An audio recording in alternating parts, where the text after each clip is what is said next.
काफ़ी अरसे से दहशतगर्दी के ख़िलाफ़ नबर्दाज़मा है और हर मुमकिन कोशिश की जाती है कि दहशतगर्दों का कलाकुमा किया जाए और उनको कैफ़र किरदार तक पहुँचाया जाए। हमने देखा कि एक बार फिर शिमाली वज़ीरिस्तान के इलाके मीर अली में दहशतगर्दों ने बुज़दिलाना वार किया और इसके नतीजे में 2 अफसरान समेत हमने देखा कि 7 जो हैं हमारे जवान वो शहीद हो गए।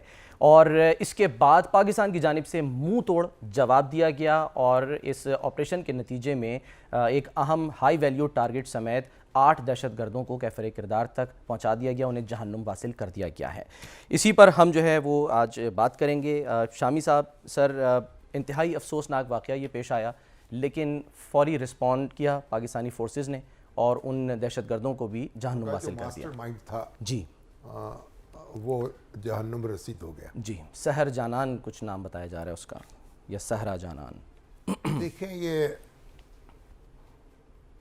बुनियादी तौर पर तो जो 1989 में 79 जब सोवियत यूनियन की फौजें दाखिल हुई अफगानिस्तान में,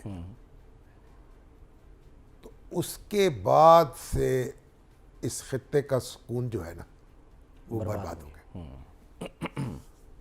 अब उन फौजों के खिलाफ एक मज़ाहमत जो थी अफ़गानिस्तान के लोगों ने की और बड़ी तादाद में मुहाजिर पाकिस्तान आए और अभी तक लाखों अफराद जो हैं पाकिस्तान में मौजूद हैं, अफ़गान मुहाजिरीन। सही।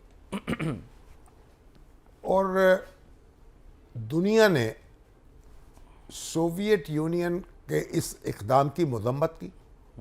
अमेरिका, चीन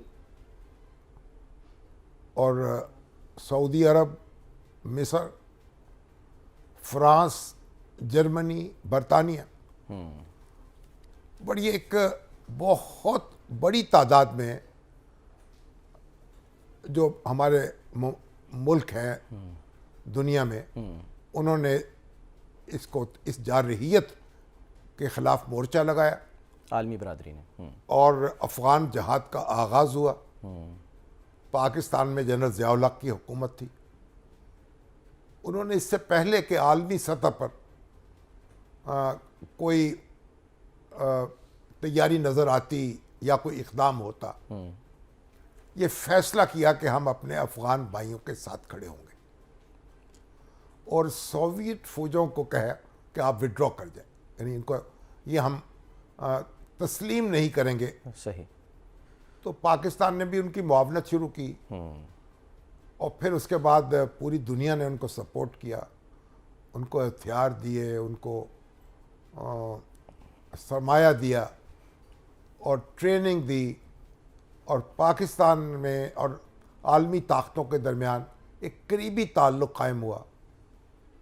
मगर पाकिस्तान ने उस वक्त ये पाबंदी लगा दी थी कि कोई अमेरिकन जो है इंटेलिजेंस का शख्स वो इस इलाके में KPK में नहीं आ सकता। कोई बराह रास्त रब्ता नहीं रख सकता अफ़गान मुजाहिदीन के साथ। अच्छा। 6 या 7 तंजीमें बनी उनकी और उसमें हमारी जो अफवाज है, ISI जो है, उससे बड़ा एक बुनियादी किरदार अदा किया और एक तवील जद्दोजहद के बाद सोवियत फ़ौजें वहाँ से विड्रॉ कर गई, पसपा हो गई। और जो क्राइसिस पैदा हुआ दाखिली, जो सोवियत यूनियन को नाकाबिल तस्खीर समझा जाता था ना, कि जहाँ ये चला गया है वहाँ से इसके कदम वापस नहीं आ सकते। सही। जब कदम वापस हुए तो फिर हवा भी उखड़ गई, इकॉनमी पर भी बोझ पड़ा और जो मुख्तलिफ जो उनकी इकाइयाँ थी वफाक की, फिर उन्होंने बगावत कर दी।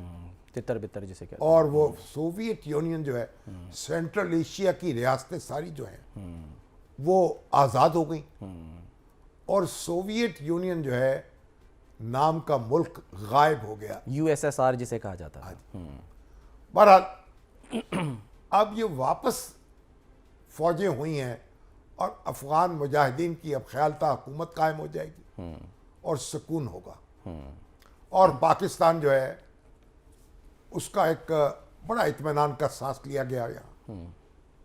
और इस दौरान में देखिए पाकिस्तान क्योंकि आलमी ताकतों के साथ खड़ा हुआ था, तो उसका एटमी प्रोग्राम जो था उसने उसको भी पाया तकमील तक पहुंचाया।